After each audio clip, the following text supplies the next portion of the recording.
बिस्मिल्लाहिर्रहमानिर्रहीम। अस्सलाम वालेकुम स्टूडेंट्स, कैसे हैं आप लोग? बेटा आज हमारा बायोलॉजी ग्रेड 10 चैप्टर नंबर 11 से लेक्चर है हमारा 10। लेक्चर नंबर 9 जो है उसमें हमने पढ़ा homeostasis in human beings, homeostasis in humans. अब लेक्चर नंबर 10 जो है इसमें हमारा टॉपिक है स्ट्रक्चर ऑफ किडनी। ये हमने पिक कहाँ से किया है? चैप्टर नंबर 11 हमारा चल रहा है और टॉपिक है हमारा स्ट्रक्चर ऑफ किडनी। याद रखिएगा कि जो हमने प्रीवियस लेक्चर नंबर 9 जो है उसमें हमने डिस्कस किया urinary system, human urinary system जो है उसके हमने डिफरेंट पार्ट्स पढ़े। उनमें हमने कहा कि पेयर ऑफ किडनीज़ मौजूद हैं, फिर हमने कहा पेयर ऑफ यूरिटर्स मौजूद हैं, फिर हमने कहा कि यूरिनरी ब्लैडर और लास्ट पे यूरिथ्रा। तो हमने 4 पार्ट्स पढ़े किसके? यूरिनरी सिस्टम के। आज के हमारा लेक्चर जो है स्ट्रक्चर ऑफ किडनी, इसको हमने फर्दर 2 पार्ट्स में डिवाइड किया है और इस टॉपिक के हवाले से ज़रा जहन नशीन फरमा लें कि ये टॉपिक जो है बहुत ही इम्पोर्टेंट है बोर्ड पॉइंट ऑफ व्यू के हवाले से। स्ट्रक्चर ऑफ किडनी इसमें 2 पार्ट्स हमने किए हैं। अगर वो आपसे क्वेश्चन पूछता है कि write a note on structure of kidney या give detailed note on structure of kidney, तो आप पूरा का पूरा टॉपिक लिखेंगे।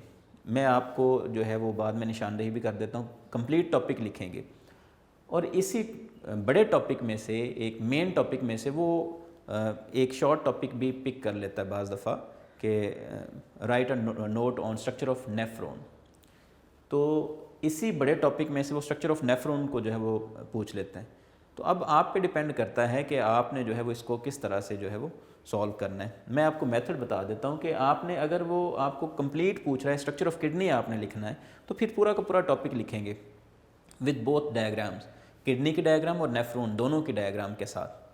अगर वो नेफ्रॉन का पूछ रहा है तो फिर आपको ये फर्स्ट पोर्शन लिखने की ज़रूरत नहीं, आप डायरेक्ट नेफ्रॉन पे जाएंगे।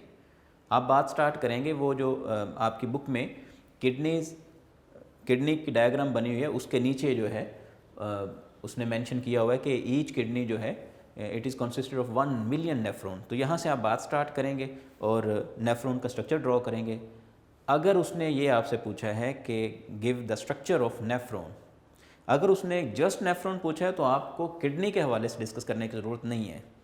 और अगर उसने किडनी पूछा है तो फिर आप नेफ्रॉन भी कंप्लीट लिखेंगे और बाकी जो है वो टॉपिक पढ़ने के बाद आपको मुकम्मल तौर पर समझ में आ जाएगी कि किस तरह से जो है वो आपने सॉल्व करना है। जी, डिवाइड करते हैं आज के अपने टॉपिक को, स्ट्रक्चर ऑफ किडनी को हम डिवाइड करते हैं इन डिफरेंट पॉइंट्स।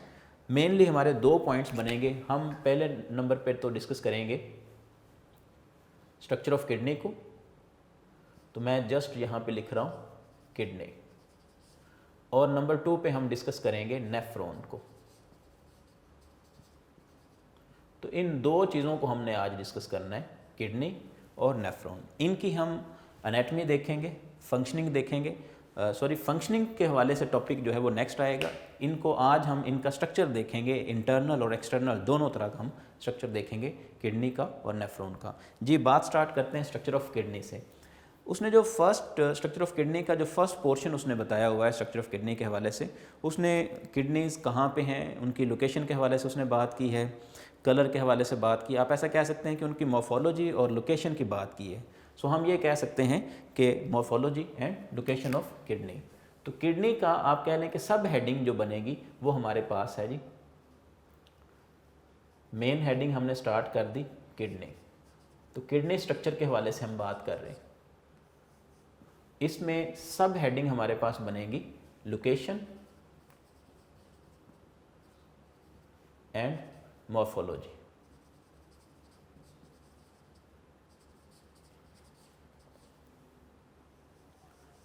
हम फर्स्टली जो है वो किडनी की मॉर्फोलॉजी को डिस्कस करेंगे, लोकेशन को डिस्कस करेंगे।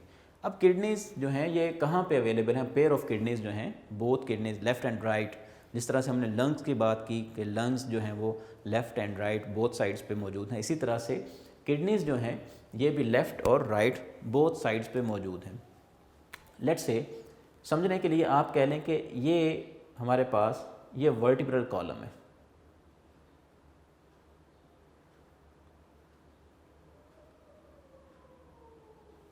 वर्टिब्रल कॉलम जो है इसको आप सेंटर कंसीडर करें तो आपको जो है वो किडनीज़ का अंदाज़ा हो जाएगा कि किस तरह से अवेलेबल है।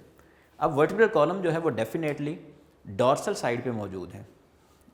एक बात जो है वो जहन नशीन फरमा लें, ये एब्डोमिनल रीजन है, एब्डोमिनल रीजन, या हम इसको वेंट्रल साइड भी बोलते हैं, वेंट्रल रीजन भी बोलते हैं, यानी कि जो हमारा फ्रंट जो साइड है इसको हम वेंट्रल साइड बोलते हैं। ये हमारी लेटरल साइड्स हैं, ये हमारी लेटरल साइड्स हैं, और ये जो हमारी बोन साइड है यानी कि बैक साइड है इसको हम बोलते हैं डॉर्सल साइड। 3 साइड्स मैंने आपको इंट्रोड्यूस करवाई। डॉर्सल साइड जिस साइड पे बैकबोन मौजूद है, एब्डोमिनल या वेंट्रल साइड फ्रंट साइड है, और ये लेटरल साइड्स हैं जी। तो मैंने अभी ये आपको बताया कि लेट्स से ये हमारी बैकबोन है या वर्टिब्रल कॉलम है। तो वर्टिब्रल कॉलम जो है इसकी दोनों साइडों पे मौजूद हैं किडनीज, एक इस साइड पे ये किडनी और दूसरा जो है वो इस साइड पे। तो ऑन बोथ साइड जो है ये 2 किडनीज मौजूद हैं। इनसे फिर इस तरह से यूरिटर निकल रहे हैं, ये यूरिटर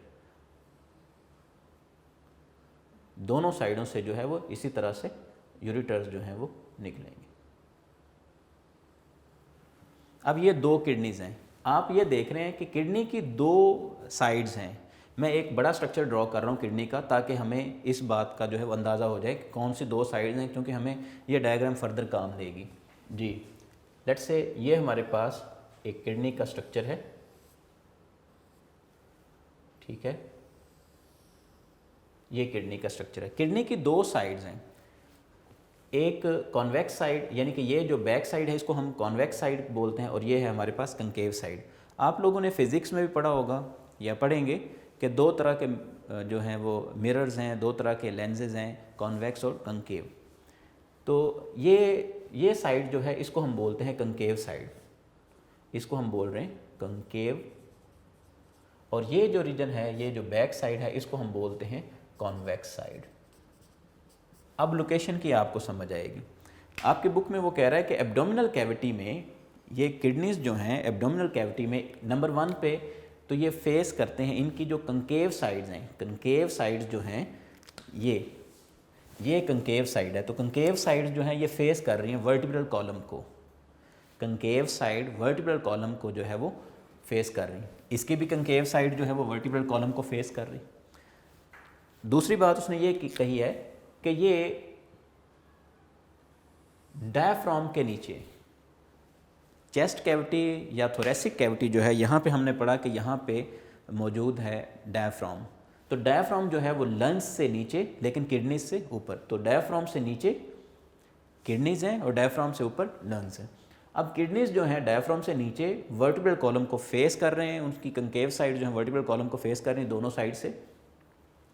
और फिर एक और बात, एब्डोमिनल कैविटी में डीप इनसाइड मौजूद हैं, यानी कि आप ये कह लें कि ये हमारा जो वेंट्रल साइड है इसमें बैक वॉल के पास यानी कि वर्टिब्रल कॉलम जो है उसके बिल्कुल पास मौजूद हैं।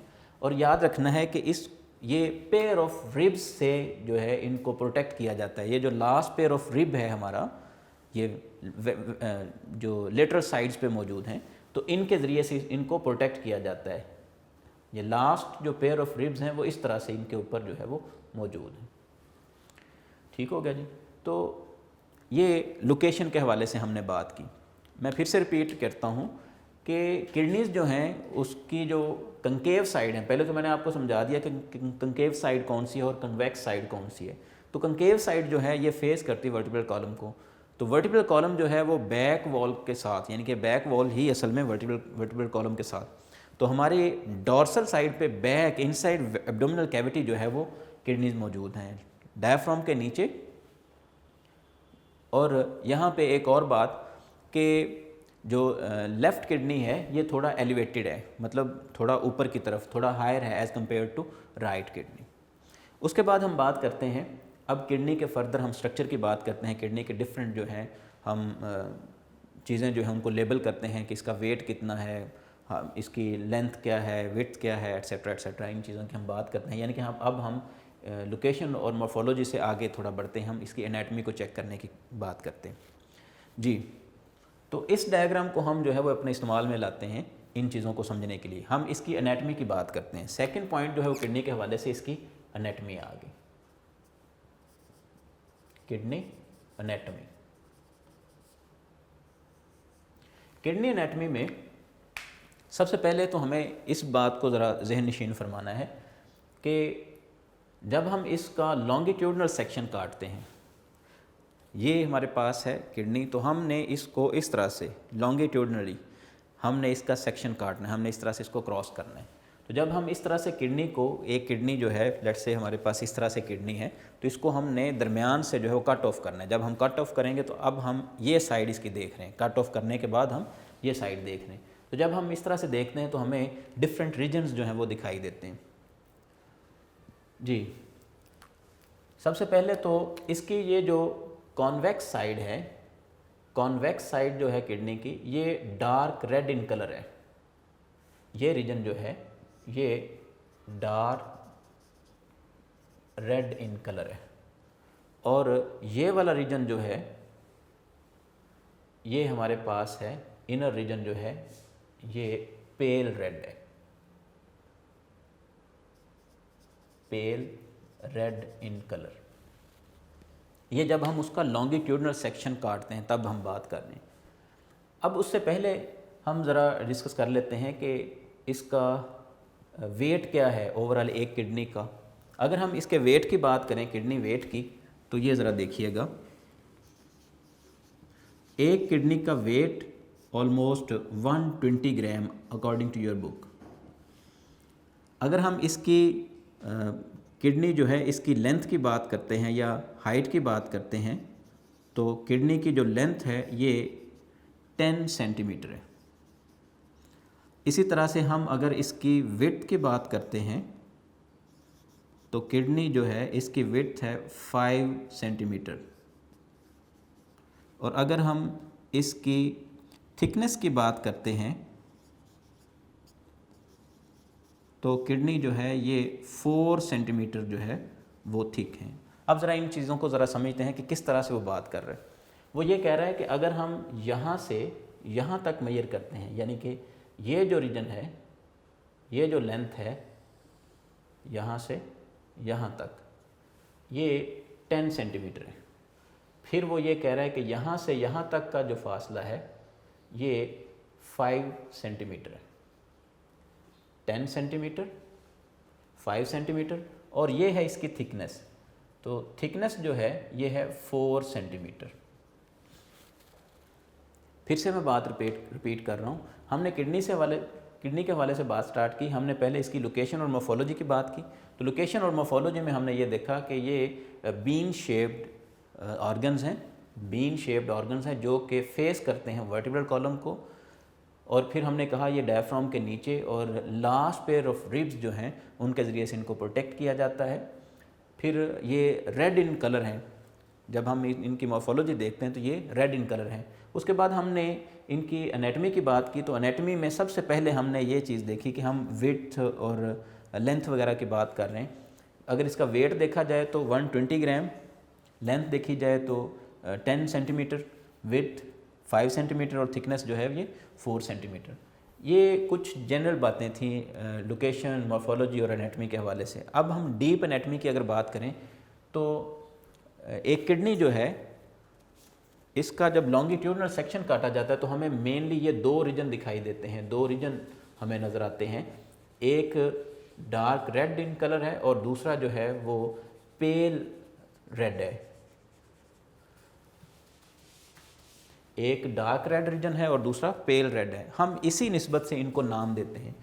ये जो डार्क रेड इन कलर है रीजन, इसको हम नाम देते हैं रीनल कॉर्टेक्स का, रीनल कॉर्टेक्स।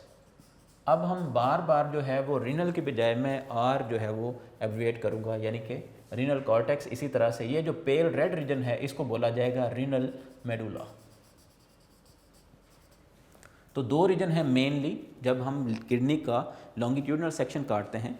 तो पहला रीजन जो है वो डार्क रेड है और हम इसको नाम दे देते हैं रीनल कॉर्टेक्स का, और दूसरा रीजन जो है वो इनर रीजन, इसको हम बोलते हैं ये पेल रेड रीजन है और हम इसको कहते हैं ये रीनल मेडुला है। अब इससे आगे बढ़ते हैं, जब हम किडनी को फर्दर जो है वो इन डिटेल देखते हैं तो किडनी में ये हमें डिप्रेशन दिखाई दे रहा है। किडनी की जो कंकेव साइड, जो साइड किडनी की फेस करती है वर्टिब्रल कॉलम को, वो कंकेव साइड है। In concave side of each kidney there is a depression. ये जो डिप्रेशन है, ये इनसाइड डिप जो है, इसको हम नाम देते हैं, ये है हाइलस। इसको हम नाम देते हैं हाइलस का। याद रखना है, ये एक बहुत इंपॉर्टेंट टर्म है और ये बोर्ड में आ चुकी है कि व्हाट इज़ हाइलस। तो हाइलस क्या है, आप बोलेंगे हाइलस जो है ये डिप्रेशन है, किस में, किडनी। तो आप बोलेंगे on each side, on each concave side of kidney, concave side of kidney there is a depression known as hilus. ठीक है जी, तो ये हाइलस है। अब जो हाइलस रीजन है, मैं इसको यहाँ से रिमूव कर रहा हूँ, हमें ये फर्दर जो है वो अभी इस पे काम करना है। तो हाइलस जो रीजन है, यहाँ से यूरिटर जो है वो इवॉल्व होती है। किडनी का डिप्रेशन वाला रीजन जो है, जिसको हमने हाइलस बोला, यहाँ से यूरिटर जो है वो इवॉल्व होती है। इस तरह से किडनी से यूरिन को एक्सक्रीट करवाने के लिए इस तरह से यूरिटर जो है वो इस तरह से यहाँ से ओरिजिनेट होती है जी। तो ये जो पेल रेड या रीनल मेडुला का रीजन है, इसको फर्दर डिवाइड किया गया। इसको हम फर्दर डिवाइड करते हैं into pyramidal structures. Trigonal structures हैं हमारे पास ये इस तरह से। तो जब हम बगौर जो है वो इसको देखते हैं तो हमें इस तरह के स्ट्रक्चर दिखाई देते हैं इन ईच किडनी। हम इनको नाम देते हैं रीनल पिरामिड्स। इनको हम नाम देंगे रीनल पिरामिड्स। तो ये हमारे पास हैं जी रीनल पिरामिड्स। हर एक किडनी में इस तरह से रीनल पिरामिड्स मौजूद हैं। इन रीनल पिरामिड्स का क्या काम है, ये हम फर्दर देखते हैं। मैं फिर से बात रिपीट कर रहा हूँ, जब हम एनाटमी की बात करते हैं, किडनी एनाटमी की, तो किडनी एनाटमी में सबसे पहले हमने लॉन्गिट्यूडनल सेक्शन काटा। जब हम लॉन्गिट्यूडनल सेक्शन काटते हैं तो हम लॉन्गिट्यूडनल सेक्शन काटने के बाद हमें दो रीजन्स अवेलेबल हुए, एक डार्क रेड था और दूसरा पेल रेड। आउटसाइड जो है ये डार्क रेड है, मैं इसको इस तरह से जो है वो डार्क रेड शो कर देता हूँ। ये सारा जो है ये डार्क रेड रीजन है। जो इनर रीजन है ये पेल रेड है, ये डार्क रेड है। तो इनर रीजन पेल रेड है। जो पेल रेड रीजन है, इसको फर्दर अगर इसका जो है कह लें लेंस के ज़रिए से और माइक्रोस्कोप के ज़रिए से जब हम इसका फर्दर मुशाहिदा करते हैं तो हमें जो है वो इस तरह से पिरामिड्स जो हैं वो दिखाई देते हैं। अब पिरामिड्स जो हैं, पिरामिड्स के फर्दर जब हम इनसाइड पहुंचेंगे, फर्दर हम इसकी एनाटमी को डिस्कस करेंगे, पिरामिड्स की फर्दर हम इसको ऑब्जर्व करेंगे अंडर माइक्रोस्कोप, तो हमें दिखाई देंगे बेशुमार छोटी छोटी सी ट्यूबुलर स्ट्रक्चर्स मौजूद हैं जिनको हम नेफ्रॉन का नाम देते हैं। बहरहाल हम नेफ्रॉन की तरफ बाद में जाते हैं, फ़िलहाल हम ज़रा यहाँ पे देखते हैं कि ये रीनल पिरामिड्स जो हैं इनका काम क्या है। याद रखिएगा कि रीनल पिरामिड्स जो हैं इनके अंदर चूँकि नेफ्रॉन मौजूद हैं, नेफ्रॉन जो है वो किडनी का स्ट्रक्चरल और फंक्शनल यूनिट है। तो नेफ्रॉन का काम क्या होगा, डेफिनेटली यूरिन प्रोडक्शन। तो यूरिन प्रोडक्शन के बाद जो है उस यूरिन को पोर किया जाता है इनटू पेल्विस। ये पेल्विस क्या है, ये जो फर्स्ट रीजन है, ये जो रीजन है जहाँ से ये जो रीनल मेडुला जो है इसमें मौजूद रीनल पिरामिड्स, जहाँ पे तमाम की तमाम जो है वो कलेक्शन पोर करते हैं यूरिन की, यानी कि ये यूरिन प्रोड्यूस करके ये एक ही फनल शेप्ड स्ट्रक्चर में जो है पोर करते हैं। इस फनल शेप्ड स्ट्रक्चर को हम नाम देते हैं रीनल पेल्विस का, रीनल पेल्विस का। फिर से रिपीट कर रहा हूँ, तमाम के तमाम पिरामिड्स कहाँ पे मौजूद हैं, पेल रेड रीजन में, जिसको हमने बोला रीनल मेडुला। तो रीनल मेडुला जो है इसके अंदर मौजूद हैं रीनल पिरामिड्स। रीनल पिरामिड्स जो हैं इनके अंदर जितनी भी प्रोडक्शन होती है यूरिन की, यानी कि यूरिन प्रोड्यूस करते हैं और ये पोर कर देते हैं into funnel shaped structure known as pelvis. तो ये पेल्विस जो है असल में क्या है, ये यूरिटर का फर्स्ट एंड है, जहाँ से यूरिटर स्टार्ट हो रहा है। ये जो डक्ट है हम इसको बोल रहे हैं यूरिटर।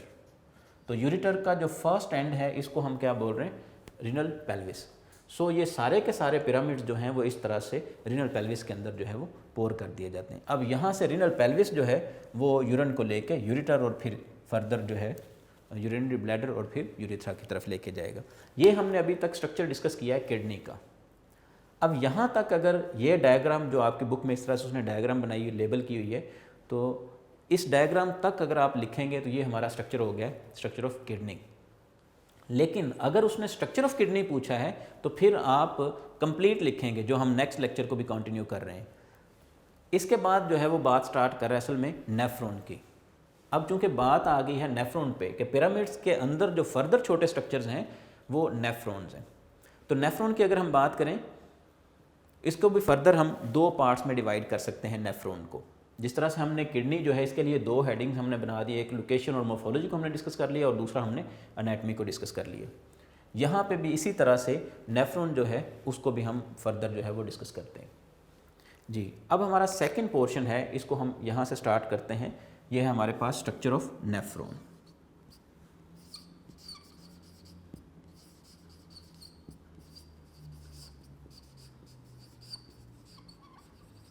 Structure of nephron. याद रखना नेफ्रॉन जो है, कुछ बच्चे यहाँ पे जो है वो एक गलती का शिकार हो जाते हैं कि नेफ्रॉन शायद एक सर ने यूनिट बोला है, नेफ्रॉन जो है स्ट्रक्चरल और फंक्शनल यूनिट ऑफ किडनी है, तो इसका मतलब है कि ये एक सेल पर मुश्तमिल है। ऐसा नहीं है। नेफ्रॉन जो है किसी भी चीज़ को जब हम स्ट्रक्चरल और फंक्शनल यूनिट का नाम देते हैं, हम स्ट्रक्चरल या फंक्शनल यूनिट कंसीडर करते हैं, इसका मतलब कतई ये नहीं होता कि वो सिर्फ और सिर्फ एक सेल पर ही मुश्तमिल है। जैसे कि हमने एल्वुलाई की बात की चैप्टर 10 में, एल्वुलस की बात की, तो एल्वुलस भी जो है वो एक सेल पर मुश्तमिल नहीं है, कई सेल्स पर मुश्तमिल हो सकते हैं। बहरहाल नेफ्रॉन जो है ये किडनी का स्ट्रक्चरल और फंक्शनल यूनिट है। अब नेफ्रॉन जो है ये फर्दर दो पार्ट्स पर मुश्तमिल है। इसके दो पार्ट्स कौन कौन से हैं? नंबर 1 पे इसका फर्स्ट पार्ट जो है उसको डिस्कस करते हैं, वो है हमारे पास first part renal corpuscle. Renal corpuscle. और दूसरा पार्ट है हमारे पास रीनल ट्यूब्यूल। Renal tubule. फिर से रिपीट कर रहा हूँ, नेफ्रॉन जो है उसके फर्दर दो पार्ट्स हैं, रीनल कॉर्पसल और रीनल ट्यूब्यूल। यहाँ पे उसने आपकी बुक में एक लाइन लिखी हुई है इस डायग्राम के बिल्कुल नीचे, वो कह रहा है कि ईच साइड का जो किडनी है उसमें 1 मिलियन जो है, ऑलमोस्ट 1 मिलियन नेफ्रॉन मौजूद हो सकते हैं। जी, each kidney consisted of almost 1 million nephron. तो हर एक नेफ्रॉन की अगर बात करें तो हर एक नेफ्रॉन में दो पार्ट्स हैं, रीनल कॉर्पसल और रीनल ट्यूब्यूल। जी, स्ट्रक्चर ऑफ नेफ्रॉन जो है इसको हमने फर्दर डिवाइड कर दिया है रीनल कॉर्पसल और रीनल ट्यूब्यूल में। हम चलते हैं फर्स्ट पार्ट की तरफ, that is renal corpuscle. Renal corpuscle. Renal corpuscle को समझना है तो हमें नेफ्रॉन जो है उसका स्ट्रक्चर ड्रॉ करना होगा। जी, लेट्स से ये हमारे पास नेफ्रॉन का स्ट्रक्चर है। नेफ्रॉन का जो फर्स्ट रीजन है, जो फर्स्ट एंड है, वो इस तरह से कप शेप्ड स्ट्रक्चर है। तो ये कप शेप्ड स्ट्रक्चर जो है ये एनक्लोज करता है कैपिलरीज के एक नेटवर्क को। जी, इस तरह से कैपिलरीज का एक नेटवर्क जो है ये लेट्स से आर्ट्रियोल है।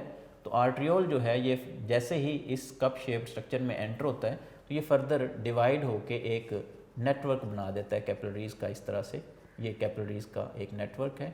ये कैपिलरीज का नेटवर्क जो है वो अगेन ज्वाइन होके फिर से आर्ट्रियोल बना देता है। हम इनको नाम देते हैं, आपकी बुक में एक साइड पे उन्होंने इसी पेज पे जो है मेंशन किया हुआ है कि ये जो आर्ट्रियोल है इसको नाम दिया जाता है एफरेंट। इसको नाम दिया जाएगा एफरेंट आर्ट्रियोल। Efferent arteriole. और इसको नाम दिया जाएगा इफरेंट आर्ट्रियोल।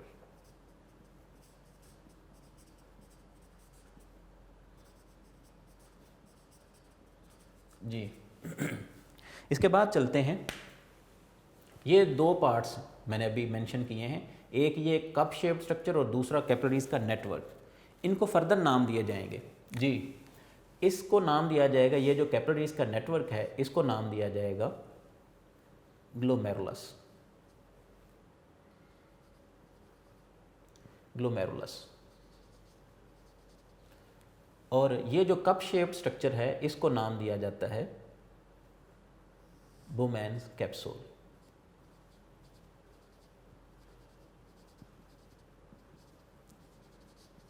मैं फिर से बात रिपीट कर रहा हूँ,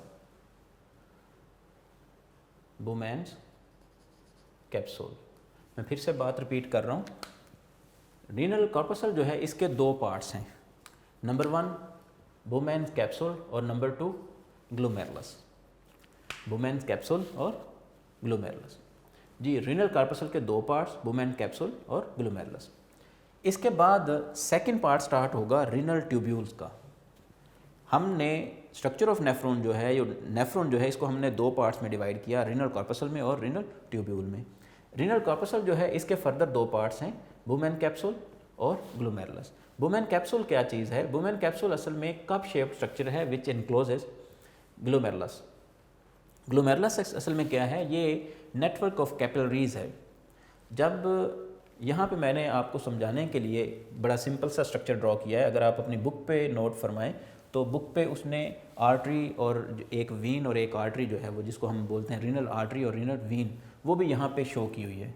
तो उससे जो है वो आपको समझने में थोड़ी मुश्किल होती है, इसलिए मैंने उनका स्ट्रक्चर यहाँ पे ड्रॉ नहीं किया। तो वो जो आर्टरी है जिसको हम रीनल आर्टरी बोल रहे हैं, मेन आर्टरी जो कि ब्लड को लेके आती है टुवर्ड्स किडनी, तो हर साइड का जो किडनी है उसमें एक रीनल आर्टरी एंटर होती है। अब रीनल आर्टरी फर्दर डिवाइड हो के एंड पे वो एफरेंट आर्ट्रियोल बना देती। एफरेंट आर्ट्रियोल फर्दर डिवाइड होके ग्लोमेरुलस यानी कि कैपिलरीज का एक नेटवर्क बना देती है। कैपिलरीज का ये नेटवर्क दोबारा से फिर ज्वाइन होके एफरेंट आर्ट्रियोल बना देते हैं। तो ये तो था सिलसिला कैपिलरीज के बनने का। दूसरी साइड पे बोमैन कैप्सूल जो है ये कप शेप्ड स्ट्रक्चर है जिसके अंदर इस तरह से जो है वो एक इस तरह से आप कह सकते हैं कि ये कैपिलरीज का नेटवर्क है। तो ये बोमैन कैप्सूल के अंदर जो है वो इस तरह से मौजूद है। इसका फंक्शन क्या है ये हम नेक्स्ट लेक्चर में इंशाल्लाह डिस्कस करेंगे। फिलहाल यहाँ पे हम स्ट्रक्चर की बात कर रहे हैं। जी, सेकंड पार्ट जो है ये है रीनल ट्यूब्यूल। रीनल ट्यूब्यूल जो है नाम से ही जाहिर है कि रीनल ट्यूब्यूल जो है ये ट्यूबुलर पार्ट है। याद रखना, रीनल कॉर्पसल जो है ये नॉन ट्यूबुलर पार्ट है और रीनल ट्यूब्यूल ट्यूबुलर पार्ट है। रीनल कॉर्पसल के बाद जो रीजन स्टार्ट होगा that is renal tubule. Renal tubule में कौन कौन से पार्ट्स हैं इनको पहले हम ड्रॉ करते हैं, फिर हम इनको एनलिस्ट करते हैं। जी, ये है हमारे पास रीनल ट्यूब्यूल। तो रीनल ट्यूब्यूल जो है ये रीनल ट्यूब्यूल है। रीनल ट्यूब्यूल इस तरह से कई एक कर्व्ड स्ट्रक्चर जो है, कॉन्वोल्यूटेड स्ट्रक्चर्स बनाने के बाद इस तरह से एक यू शेप्ड स्ट्रक्चर जो है बनाता है। ये यू शेप्ड स्ट्रक्चर है। तो ये भी नेफ्रॉन का हिस्सा है। एक रीजन ये हो गया बोमैन कैप्सूल से यहाँ तक, दूसरा रीजन ये यू शेप्ड स्ट्रक्चर है और तीसरा रीजन अगेन ये कॉन्वोल्यूटेड ट्यूब्यूल है। अब ज़रा गौर फरमाना है आपने, हमने रीनल कॉर्पसल के दो रीजन हमने ड्रॉ कर दिए। आप ऐसा कह सकते हैं कि ये दोनों जो हैं ये रीनल कॉर्पसल का हिस्सा हैं। अब नेक्स्ट यहाँ से लेके ऑनवर्ड ये जो सारा स्ट्रक्चर है ये रीनल ट्यूब्यूल का हिस्सा है। ये रीनल ट्यूब्यूल है। रीनल ट्यूब्यूल में कौन कौन से मेन स्ट्रक्चर्स मौजूद हैं? जी, मैं इनको एब्रीवेट कर रहा हूँ। रीनल ट्यूब्यूल का जो फर्स्ट पार्ट है इसको हम नाम देते हैं proximal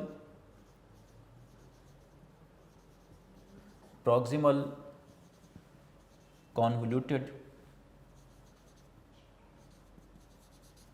tubule. Proximal convoluted tubule. Second region जो है, ये जो रीजन है इसको हमने बोला है प्रॉक्सिमल, मैं इसको एब्रीवेट कर रहा हूँ प्रॉक्सिमल कॉन्वोल्यूटेड ट्यूब्यूल। इसी तरह से सेकेंड रीजन जो है ये है हमारे पास यू शेप्ड स्ट्रक्चर है, इसको हम बोलते हैं loop of Henle. Loop of Henle. जी, ये सेकेंड रीजन है। इसके बाद थर्ड रीजन मैं उसको फर्स्ट रीजन के साथ ही जो है मेंशन कर रहा हूँ, मेंशन करना आसान हो जाएगा। ये है हमारे पास, इसको हम बोलते हैं डिस्टल कॉन्वोल्यूटेड ट्यूब्यूल, जी, डिस्टिल्ड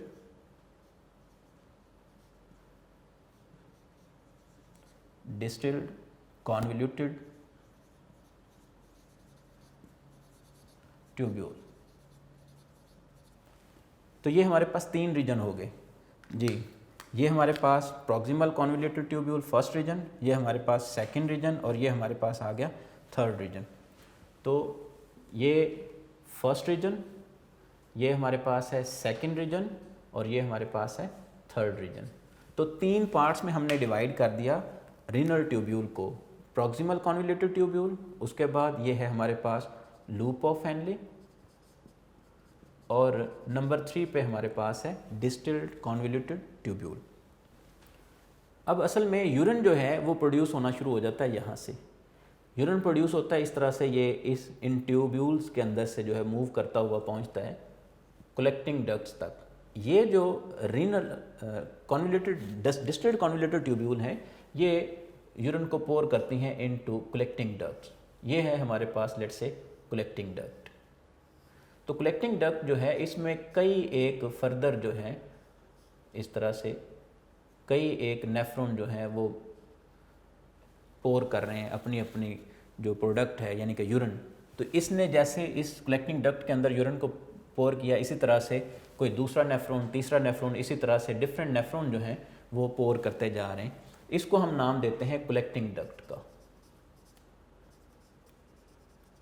ये है हमारे पास कलेक्टिंग डक्ट। कलेक्टिंग डक्ट जो है ये फर्दर जाके पोर करती हैं इनटू पेपिलरी डक्ट। तो हम इसको नाम देंगे पेपिलरी डक्ट। और पेपिलरी डक्ट जो हैं ये पोर करती हैं इनटू पेल्विस, और पेल्विस से अगेन यूरिटर। जी, मैं फिर से बात रिपीट कर रहा हूँ। स्ट्रक्चर ऑफ नेफ्रॉन के हवाले से बात करें तो बहुत सिंपल सा स्ट्रक्चर है और इसको याद करना बहुत आसान है। नेफ्रॉन जो है इसको 2 पार्ट्स में डिवाइड किया जा सकता है, एक रीनल कॉर्पसल है और दूसरा रीनल ट्यूब्यूल। रीनल कॉर्पसल जो है, renal corpuscle non tubular part है और इसमें 2 फर्दर इसके पार्ट्स हैं रीनल कॉर्पसल के।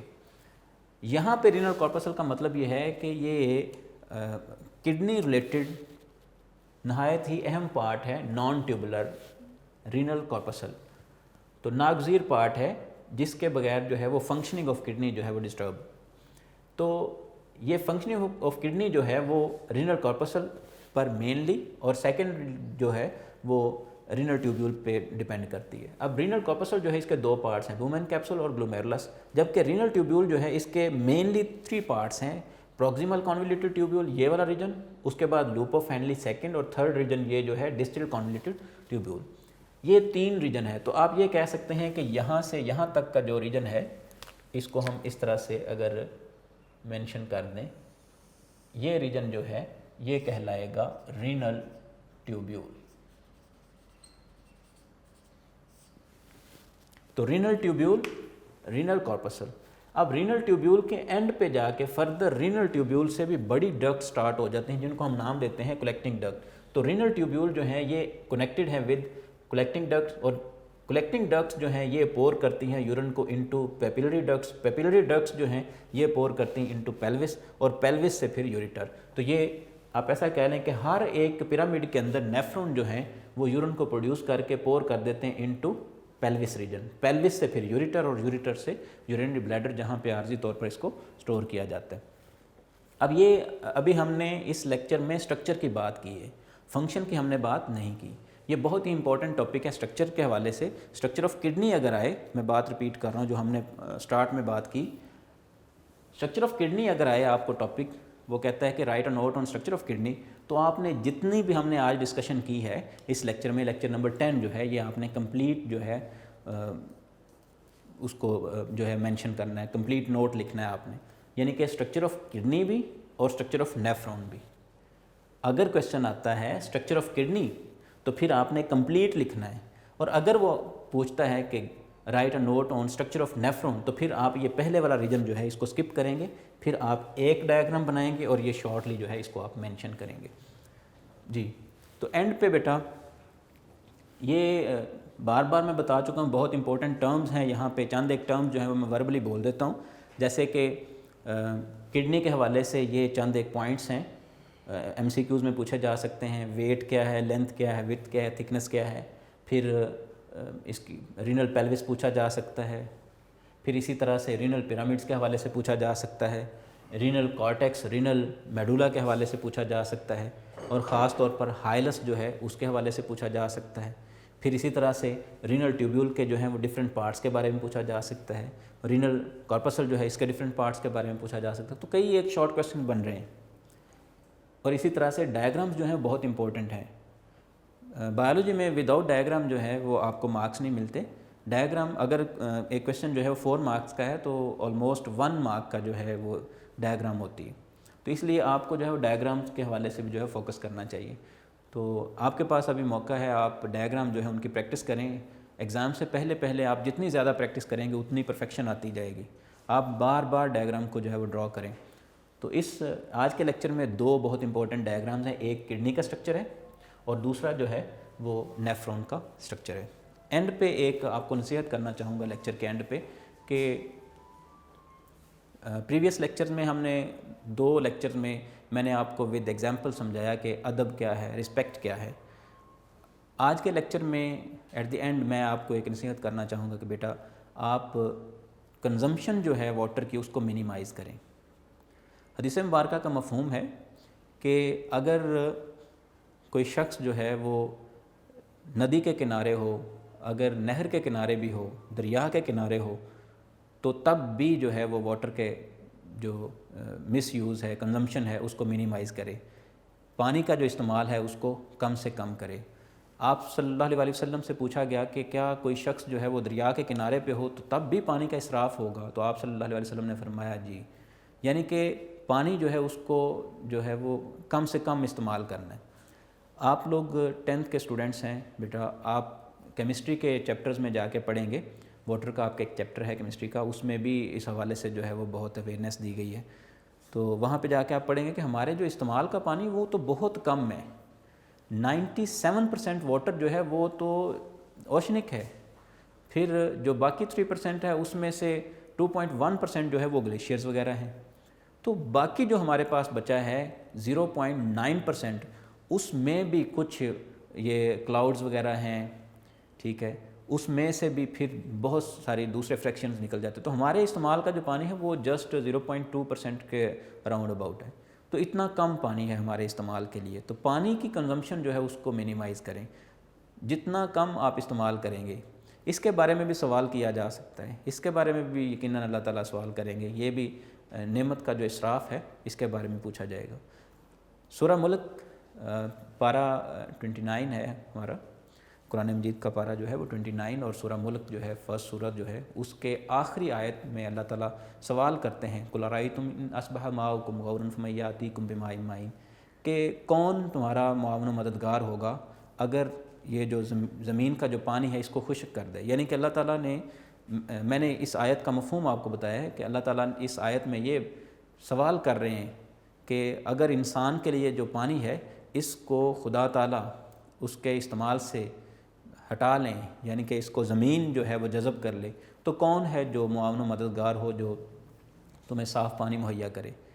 तो आप ख़ुद अंदाज़ा लगाएं कि पानी की किस कदर अहमियत है कि खुदा ताला ने बेशुमार मकामात पर जो है वो इसकी पानी की अहमियत के हवाले से जो है वो हमें बताया है। तो लिहाजा पानी को जो है वो जितना कम इस्तेमाल करें, जितना भी हो सके कम इस्तेमाल करें। ये नहीं कि बिल्कुल भी इस्तेमाल नहीं करें, कम से कम इस्तेमाल करें। और कुछ ऐसे एरियाज़ भी हैं दुनिया में जहाँ पे जो है वो पानी जो है वो साफ़ पानी अवेलेबल नहीं है। तो आप अल्लाह ताला का एक तो शुक्र अदा करें और दूसरा जो है पानी को कम से कम इस्तेमाल करें और इसराफ़ से बचें। वस्सलाम, खुदा हाफिज़।